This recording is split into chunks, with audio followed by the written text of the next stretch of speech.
Today we'll talk about Africa, once seen by Europe as the antithesis of civilization, the heart of darkness, in the words of a certain Joseph Conrad. Centuries later, Africa remains ignored. It makes news for its conflicts, poverty and exoticism. For the longest time, the world saw it as a lost cause. Then one country saw opportunity and thus began a new race for Africa, not very different from the scramble of the 19th century when colonial Britain and France wanted raw materials, slaves and geopolitical influence. Now in the 21st century, global powers are in more or less the same race. China, the United States, India, the European Union, Japan, Israel, Canada, all of these countries are in the race for Africa. And one country is emerging as the clear winner. Hello and welcome to Gravitas Plus. I'm Palki Sharma Upadhyay and this is Africa, a continent of 54 sovereign states, 17% of the world's population, 9.6% of the global oil output, 90% of the world's platinum supply, 90% of the world's cobalt supply, half of the world's gold supply, two-thirds of the world's manganese, 35% of the world's uranium, 75% of the world's coltan, and 54 votes in the United Nations General Assembly. This is what makes Africa so attractive and makes the continent a battleground for global powers. There are numerous fronts: investment and infrastructure, military power, diplomacy, soft power, trade, geopolitics. Every country has its own interest in Africa. In 2016, Israel began its scramble for the continent. Benjamin Netanyahu became the first Israeli Prime Minister to visit Africa in 50 years. What did he want? Votes in favor of Israel and against Palestine in the United Nations resolutions. Africa and Israel share similar histories, he said. Israel went on to sponsor solar, water and agricultural technologies. In the same year, 2016, Senegal co-sponsored a UN resolution. It condemned the construction of illegal Jewish settlements in the West Bank. What did Israel do? It cancelled the Mashav drip irrigation project. And this is just one example. Here's another one. The European Union has pledged more than $54 billion in sustainable investment for Africa. What does the EU want?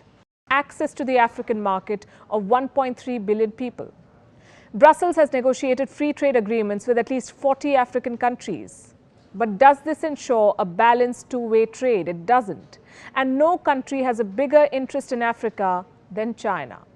China is funding 1 in 5 infrastructure projects in Africa. It is building every third one. Africa has an infrastructure deficit and China has a signed checkbook. Starting 2005, China has invested at least $2 trillion in Africa. It built 6,200 kilometers of railways, including the continent's longest railway line connecting Ethiopia and Djibouti. Beijing has also built the African Union headquarters in Addis Ababa. What does China get in return? A lot. Geopolitical influence to start with. Beijing is selling its culture, its currency. In Guinea-Bissau, exit signs are written in Mandarin. China has established at least 50 Confucius Institutes across 33 countries. Several African countries use Chinese currency. China also gets a strategic overseas base. In 2017, China built its first overseas base at the Horn of Africa, Djibouti to be specific. Djibouti connects the Mediterranean Sea to the Indian Ocean via the Suez Canal. The base has the capacity to accommodate 10,000 troops. China also gets a market to dump its goods. China is Africa's largest trading partner. Chinese trade has increased 40-fold in the last 2 decades. At least 10,000 Chinese firms operate in Africa. This is according to a McKinsey study. Africa has resources and China has access. Did you know that a third of China's investments in Africa are in the mining sector? And finally, it gets to debt trap Africa. But here's the thing, China is not the only country investing in this continent. It's not even the biggest. The United States is Africa's largest investor. It accounts for $54 billion of FDI stock. There are 600 American companies operating in South Africa alone. And this, even after the US president called Africa this. For the longest time, Africa was nothing but a war zone for Washington. It has over 7,000 troops deployed in the continent. They are spread across some 13 African countries, including Burkina Faso, Cameroon, Central African Republic, Chad, Democratic Republic of Congo, Kenya, Libya, Mali, Mauritania, Niger, South Sudan, Somalia, and Tunisia. For the US, Africa was a continent for counter-terrorism operations. What happened then? Why is the US suddenly interested in Africa? The answer is this. For the US, Africa is now a new front to take on China, and Washington is now fighting it out for power and influence. An article on the US State Department website reads, and I quote, "Africa is the continent of the future. Thus, we need to make the most of its potential. By 2050, its population will more than double to 2.2 billion people, with over 60% under the age of 25. Where is Africa's interest in all of this? Also, what about India? What role does India play in this continent? New Delhi's ties with Africa date back to the time of Mahatma Gandhi.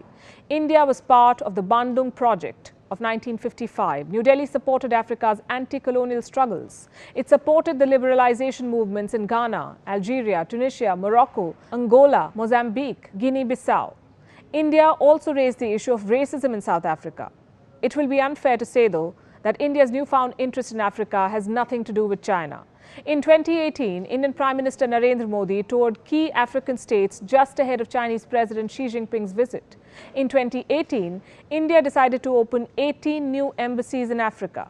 India has defense partnerships with Zambia, Nigeria, Ghana, Ethiopia, Botswana, Uganda, Mozambique, and Namibia. New Delhi is currently training African military.